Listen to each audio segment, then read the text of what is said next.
Magandang hapon po sa inyong lahat. Ngayon ay September 26, 2025. Time check tayo, 1:48 p.m. Mag-aalas 2 na po ng hapon. So magandang hapon po sa inyong lahat. Sana kayo ay nasa mapayapa at maayos na kalagayan. Magsisimula na po ulit tayo ng ating pag-aaral sa mga salita ng Diyos, Divine Readings, Sacred Scriptures. Magsisimula na po ulit tayo ang ating pag-uusapan, pag-aaralan at magiging tema ng aking pagbabahagi ay para pa rin sa Ebanghelyo para sa araw na ito. Katulad ng dati, bago po tayo magsimula, samahan niyo ko sa ating pananalangin sa ngalan ng Ama, ng Anak, ng Espiritu Santo. Amen. Come, Holy Spirit, fill the hearts of the faithful, and enkindle in us the fire of thy love. Send forth your Spirit, and they shall be created, and you shall renew the face of the earth. Glory be to the Father, and to the Son, and to the Holy Spirit, as it was in the beginning, is now, never shall be, world without end. Amen. In the name of the Father, and the Son, and the Holy Spirit. Amen. So again, magandang hapon po sa inyong lahat. Tuloy na po tayo. Sisimulan na natin. Sabi ko na nga, ang Ebanghelyong magiging tema ng aking pagbabahagi ngayon ay ang Ebanghelyo para sa araw na ito na ginagamit sa ating mga Katolikong simbahan. Opo, Katolikong simbahan. So, pupuntahan na po natin iyan. Wait lang po. Hindi na po ako mag-share screen o basahin ko na lang po kung ano yung Ebanghelyo. Gamit ko po uli ito. Gamit ko po uli ito, ang aking Bible Diary 2025.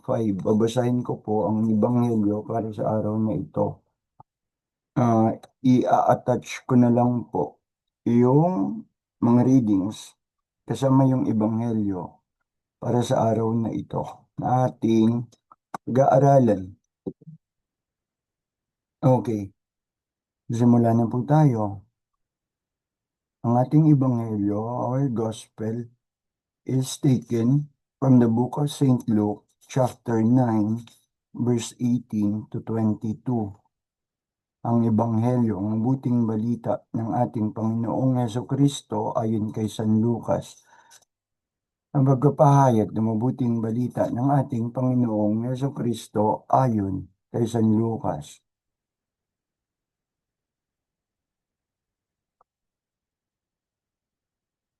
One day, when Jesus was praying alone, not far from his disciples, he asked them, "What do people say about me?" And they answered, "Some say that you are John the Baptist, others say that you are Elijah, and still others that you are one of the prophets of old, risen from the dead."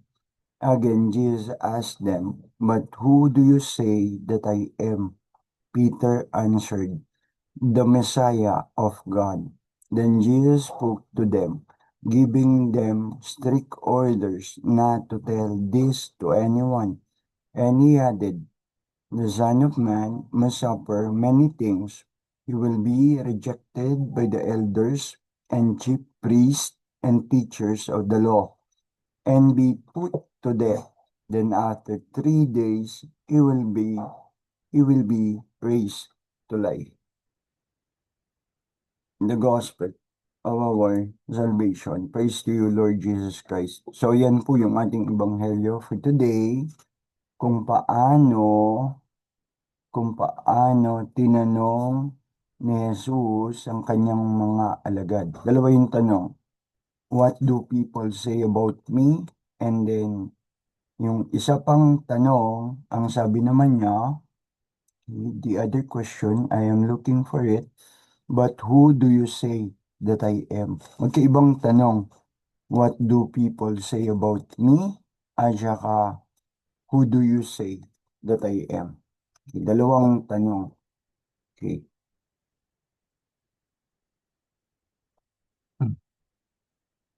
There are times in our lives when it comes to the point that we admire certain people or someone. We admire or admired them. Okay? Hinahangaan natin sila o hinangaan natin sila. Past and present admiration. Okay? Past and present admiration. Because of specific reasons. May mga dahilan tayo para hangaan sila. And these reasons that we ourselves fully know why. Tayo ang nakakaalam sa mga dahilan na yan kung bakit natin sila hinahangaan. The completeness of these admirations, the fullness of the reasons, ang kabuuan ng mga dahilan, it belongs entirely to us. Tayo nakakaalam ng mga dahilan kung bakit natin sila hinahangaan. And so why do we admire this person? The answer to that question precisely belongs to us and not to any or from any person. Ikaw talaga, ikaw lang talaga, at ako lang talaga ang makasasagot niyan sa sarili mo at sa sarili ko kung bakit ko hinahangaan ang taong yan o ang taong ito. Nasa atin ang ganap na kasagutan, ang ating mga kasugutan. We may keep this kasagutan, we may keep this reason kung bakit natin sila hinahangaan, or we may tell others why. Bakit natin sila hinahangaan? We may tell others, why am I admiring this person or persons? Or, if we may not tell others, we may keep it to ourselves. Pwede nating sarilinin. Bakit? Okay? Magulo ba? Magulo ba? Ganito. Ang bawat santo ay sinasabing bago naging santo ay hindi nanggaling sa buhay ng pagiging makasalanan. Every saint ay meron siyang past of being sinful. Okay? Every saint ay meron siyang past of being sinful. Ang bawat taong banal ay may nakaraang masama, kadiliman. Okay? May isa lang banal, ang Diyos. Okay? At tayong lahat ay makasalanan. Given yan. So, yung katotohanan sa pagsasabi na sa bawat banal, meron silang nakaraang masama, madilim na nakaraan. Totoo yan. Totoo yan. At karagdagan, wala namang makasalanan, sobrang makasalanan, na wala ng pagkakataong maging banal. Wala ng pagkakataong magbago.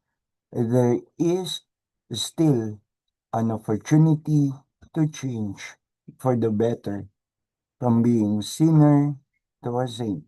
Kahit hindi na maging saint, maging righteous man lang. Okay? Magulo pa rin. Bigyan natin ng halimbawa. Bigyan natin ng halimbawa.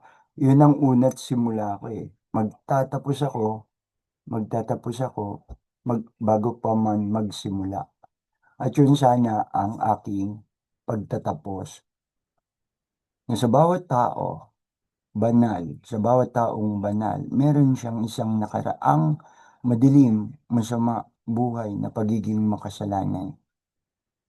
At walang sino mang napakasama ang wala ng pagkakataon, opportunity para magbago at maging mabuti. Kung hindi man maging banal, at least maging righteous.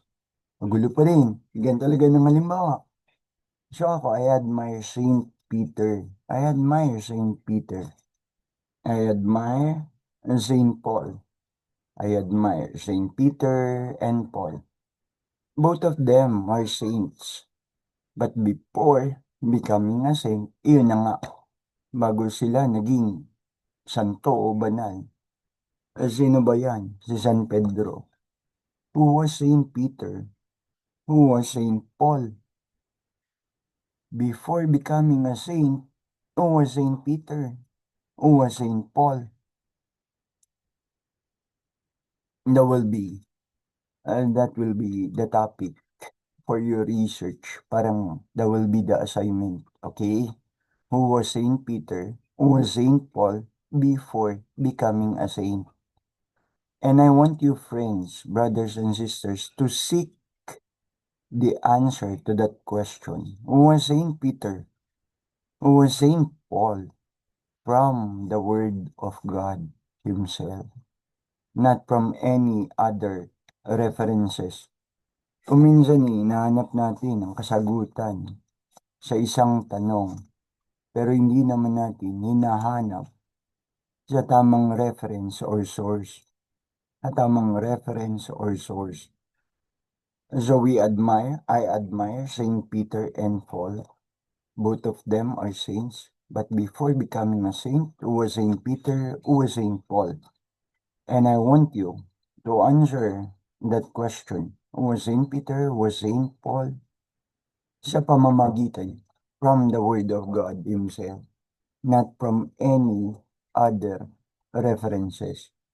From today's Gospel, Jesus asked His disciples, tinanong ni Jesus ang kanyang mga alagad, "What do people say about me?" What do people say about me, Peter? What do people say about me, John? What do people say about me, Thomas? What do people say about me, Luke? Wala pala dun si Luke. What do people say about me, Matthew?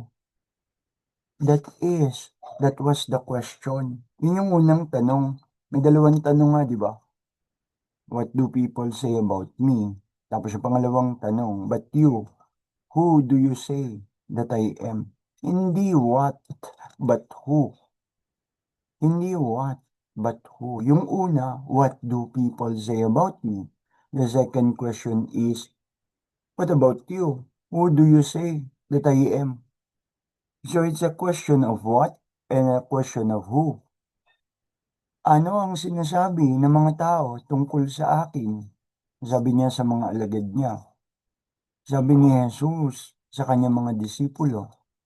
Ano ba sinasabi ng mga tao tungkol sa akin? Tignan niyo yung tanong ha. Take note of the question. That question can be answered by the disciples saying about what Jesus was doing.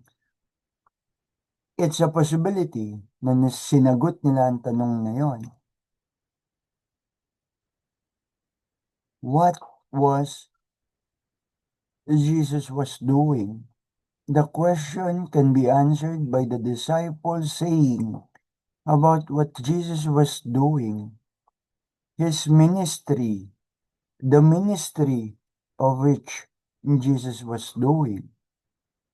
Maaari, Panginoon, ang sabi nila, nagpapagaling ka po ng mga may sakit.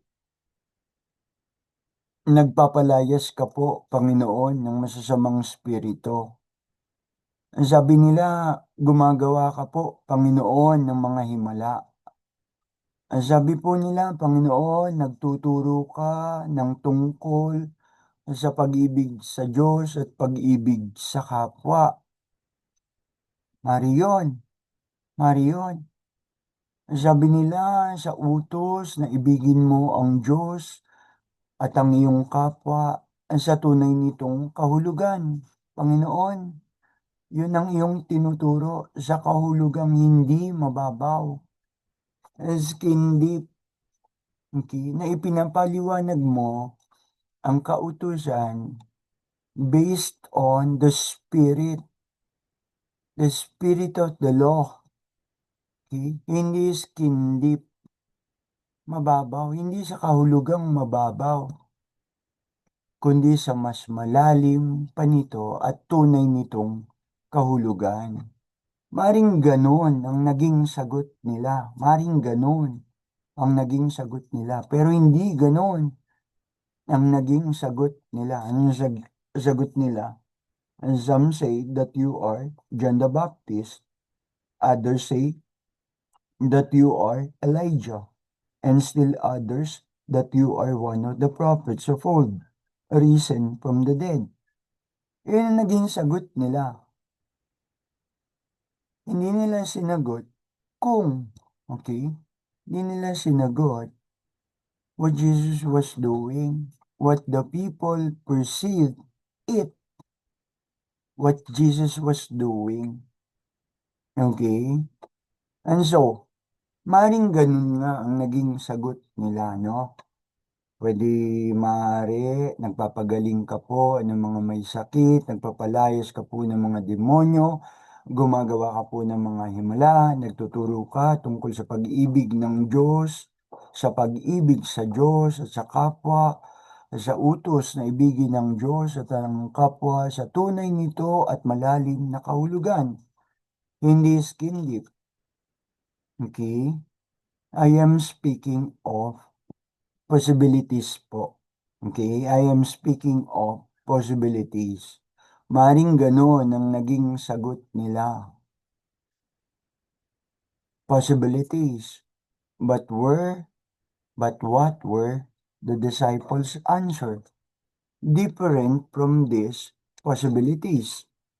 Different from these possibilities, which I am saying. Many believe that in a question you can approach to understand it as there is no right or wrong to a particular question. Walang mali o tamang sagot sa isang katanungan. You can approach it that way. Many believe that there is no right or wrong to a particular question. Many believe that. Many believe that. You can approach it that way. However, for me, that cannot be a general rule for every question. Hindi yan isang katotohanan sa bawat katanungan. Ituturing mo na lahat ng sagot sa isang tanong walang mali o tama.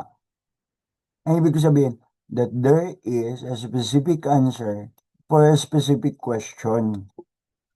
That the question cannot be answered otherwise. The answer must be precise. The answer must be precise. And there is no other answer otherwise. Terrible. Magulo. Ganito. 1 plus 1 plus 1 is what? 1 plus 1 plus 1 is what? You cannot answer that as 7. You cannot answer that as 7. 1 plus 1 plus 1, and your answer is 7. If you say 1 plus 1 plus 1 is 1, that is your answer. 1 plus 1 plus 1 is 1. That is your answer. And you will stand by that answer. Alright, provide me the reason. Provide me the reason of your answer that 1 plus 1 plus 1 is 1. Provide me the reason. And your reason for your answer might lead me to consider your answer as also correct or precise. But provide me the reason. Provide me the reason. Maraming bagay na ipapaliwanag ng reason. Pero may mga bagay na hindi mapaliwanag ng kahit na anong reason. That it can be explained only by faith and through faith. A spiritual question should be answered by spiritual answer. ang spiritual na katanungan ay dapat sagutin ng spiritual na kasagutan. What is Vox Populi, Vox Dei? The voice of the people, the voice of God. Vox Populi, Vox Dei. You are elected to a certain office given by the people. You are a people's representative, believing that you are there in your office, believing that you are there in your office by the voice of the people as the voice of God, but then you are not acting. You are not acting, or you are acting not according to the divine will of God, according to the will of God, the divine will of God. Huwag kang magnanakaw, huwag kang papatay, huwag kang mag-i-interes ng hindi sa iyo. But you are there in your office acting contrary to it. That is a divine will, the commandments of God. And then you are in this office, you are acting contradictory to it, to the will of God, to the divine will of God. Then do not consider that office of yours as the voice of God. As the voice of God. Do not consider yourself following what God wanted it to be. Your voice is your voice. Your office is your office. It will remain that way. It will remain a personal office. But if you fulfill your duty according to the divine will, your office will something be divine. Magulo. Nandyan ka sa iyong opisina. Sinasabi mo na napunta ka dyan dahil niloob ng Diyos. Okay? Pero ikaw, ang ginagawa mo, lumalabag naman sa kalooban ng Diyos. Huwag mong sabihin na iyan ibinigay sa iyo ng Diyos bilang kalooban niya. Yes, kalooban niya.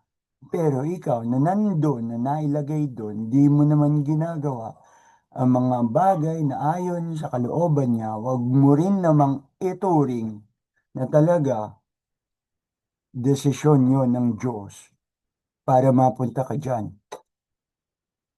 Ang opisina na yan magiging personal sa iyo, pero hindi sa Diyos. Something that is divine. Something that is personal. Not something divine. Okay? It can be an office of something selfish. Agenda mo ang iniisip mo, interest mo ang iniisip mo. But not the interest of God, not in the interest of the people. Your position or title will gain divinity. Magkakaroon lang yan ng kabanalan. Yung posisyon na yan, yung tungkulin na yan, yung titulo na yan. Kapag ang gagawin mo, aayon sa kung ano ang kalooban ng Diyos. Pero wag kang maligaw na nandyan ka, sabihin mo, hinatol ito ng Diyos sa akin na mapunta ako dito. Ito ay akin, bigay niya ito sa akin. Yes, bigay niya sa iyo. Pero anong ginagawa mo? Gumagawa ka ba ng ayon sa dapat? Binigay sa iyo. Pero bawat gawa mo, bawat desisyon mo, labag naman sa kalooban ng Diyos. Vox Populi, Vox Dei, the voice of the people, the voice of God. Crucify him, let Barabbas free. The people in Jesus' time were shouting that. Crucify him, let Barabbas free. The people in Jesus' time or shouting that. Now tell me, am I going to exchange my soul for something nakaw? Pagpapalit ko ba ang kaluluwa ko para sa isang bagay na nakaw? For something na ang innocent, not the guilty? Pagpapalit ko sa isang taong guilty o pagnanakaw? Yun si Barabas. Magnanakaw si Barabas. Pero ang sigaw ng tao, crucify Jesus, let the magnanakaw free. O, nasaan ang voice of the people, voice of God, Vox Populi, Vox Dei. That was the voice of the people in Jesus' time. Crucify him. Let Barabbas free. Jesus is innocent, not guilty or something.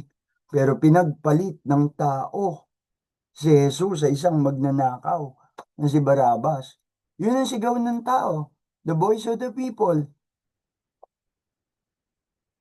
I cannot be a part of it. The voice of our crying, the voice of our crying must be willed according to what God wanted it to be. According to what God wanted it to be. The voice of our crying as His divine will. Kapag lahat ng sigaw natin, sigaw lang na personal, sigaw lang na personal interest, sigaw lang na personal agenda, hindi ang voice of God. Yan ay personal voice. Yan ay selfish voice. Di ba? So, no more, no less. Jesus is our rabbi, Rabboni, teacher. Rabboni, ang sabi ni Magdalena. Rabboni, rabbi, teacher. Sabi ni Jesus, ni Rabboni, ni teacher, I am the way, the life, and the truth. And if we remain not according to the truth, if we act not according to the truth, we are not with our Rabboni. We are not with our teacher.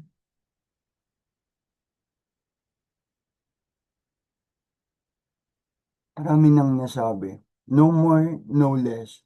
No gray areas. Tinatakwil mo ba si Satanas? Opo, sa pagbibinyag. Tinatakwil mo ba si Satanas sa kanyang mga panunodyo? Ang kanyang mga panunukso sa kasalanan? Tinatakwil mo ba ang kanyang mga gawa ni Satanas? Ang sagot sa binyag, ninong ka, ninong ako. Opo. Pagkatapos, magnanakaw ka. Nakikita mo yan, dami naghihirap. Kahit sa pagbaha, may namamatay. Tinatakwil mo si Satanas sa iyong ginagawa. You don't, hindi mo siya tinatakwil. Nagiging bahagi ka ng kanyang kasamaan. Hindi ka nagiging bahagi ng kung ano ang kalooban ng Diyos. Babalikan ko yung simula. Walang sinumang banal o santo na may masama, madilim na nakaraan. At wala ding sobrang makasalanan na wala ng pagkakataon, opportunity upang magbago, maging banal. O kung hindi man maging banal, maging righteous. Ano ibig sabihin? Nasaan ba tayo ngayon? Where are we now? Namumuhay ba tayo sa kasalanan? Kung namumuhay tayo sa kasalanan, may pag-asa pa tayo para magbago. Yan ay palaging pag-asang ibinibigay sa atin, palaging oportunidad ng pagbabago.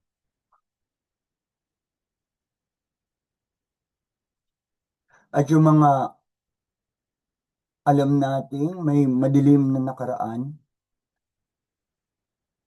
Wag nating, wag nating sumbatan ng sumbatan. Magsusumbatan na lang ba tayo tungkol sa nakaraan? Hayaan natin matapos doon. Ang lahat ng kasalanan, ang lahat ng kadiliman, nasa likuran na natin yan. Lalo na kung hiningi na natin ng tawad. Hindi na natin kailangan magsumbatan sa madilim na nakaraan. Ang tignan natin, yung nasa ating harapan, ang Diyos. Siya ang ating sundan. At kalimutan na natin ang nakaraang yan. Lalo na yung nakaraang yan, naihingi na natin ng tawad. Pinatawad ka ng Diyos. Pero hanggang ngayon, guilty ka pa rin dyan sa kasalanan na yan. Patawarin mo rin ng iyong sarili. Patawarin mo rin ng iyong sarili. Doon magsisimula ang paghihilom, the healing. Ngayon na naman ako. So, ganun po. Who do people say that I am? Sino ba si Jesus? Hindi lang sino si San Pedro, sino si San Pablo, sino si Jesus, higit sa lahat. San Pablo at si San Pedro ay tagasunod at naniwala, tinawag sila na maging alagad, tagasunod ni Kristo. And so more than knowing who is Saint Paul, ang kanyang buhay sa nakaraan bilang makasalanan, sabi niya, Panginoon, be away from me, I am a sinful man. Sabi ni San Pedro. San Pablo naman, inusig niya mga unang Kristiyano. Bahagi siya ng maraming pagpapahirap sa mga Kristiyano. Pero sa kabila ng kanilang nakaraan bilang makasalanan, ayon, sila'y naging banal. Ang kanilang buhay makes what a sudden and sharp turn.